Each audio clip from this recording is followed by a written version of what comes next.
ठाकरे बंधूंचा उद्याचा मोर्चा होणार असल्याचं उद्धव ठाकरे म्हणाले। युवा शक्तीची ताकद जगाला दाखवणार असल्याचंही ठाकरे म्हणाले। शिवाजी पार्क मैदानावर हा मोर्चा होणार असल्याचं राज ठाकरेंनी म्हटलं।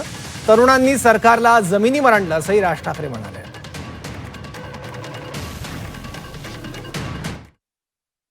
उद्याचा मार्च आहे हा नक्की होणार आहे, कारण हे एक महत्त्वाचं पाऊल आहे।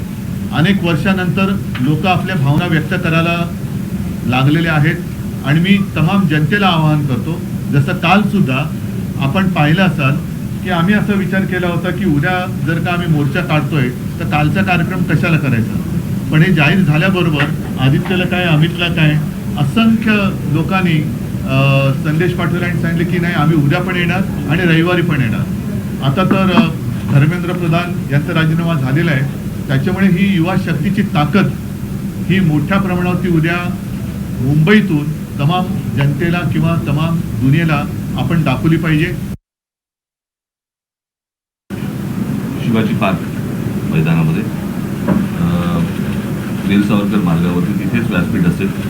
उद्या तिथून सिद्धिविनायकला जे जाणार होतो तर तिथेच असेल, तर तिथेच सगळेजण जमतील आणि तिथेच खरं तर हा या तरुणाईचा हा विजय आहे, खूप मोठा विजय आहे। याचं जर एका वाक्यात जर वर्णन करायचं झालं तर या जेनझीनी सरकारच्या झिंग्या उघडलेल्या आहेत आणि त्यांना जमिनीवरती पूर्णपणे आणलेलं आहे। हा मला असं वाटतं खूप मोठा विजय या तरुणांचा आहे।